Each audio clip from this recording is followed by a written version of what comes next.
ఇప్పటికే నందమూరి అభిమానులు సోషల్ మీడియాలో అడ్వాన్స్ హ్యాపీ బర్త్డే అన్న అంటూ ట్రెండ్ చేస్తున్నారు. అయితే ఈసారి బర్త్డే వేడుకలను విదేశాల్లో ప్లాన్ చేసుకున్నాడు ఎన్టీఆర్.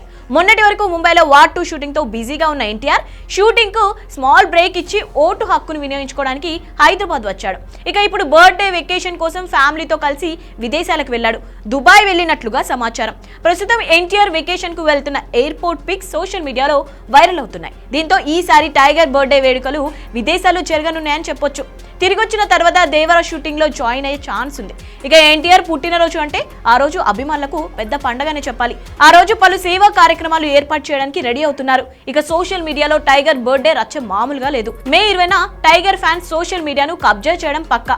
మరోవైపు ఎన్టీఆర్ కూడా బర్త్డే సందర్భంగా అప్కమింగ్ మూవీస్ నుంచి స్పెషల్ అప్డేట్స్ ఇవ్వడానికి రెడీ అవుతున్నాడు. దేవర ఫస్ట్ సాంగ్ తో పాటు వార్ 2 ఫస్ట్ లుక్, ఎన్టీఆర్ 30క అప్డేట్ బయటకు రానున్నాయి.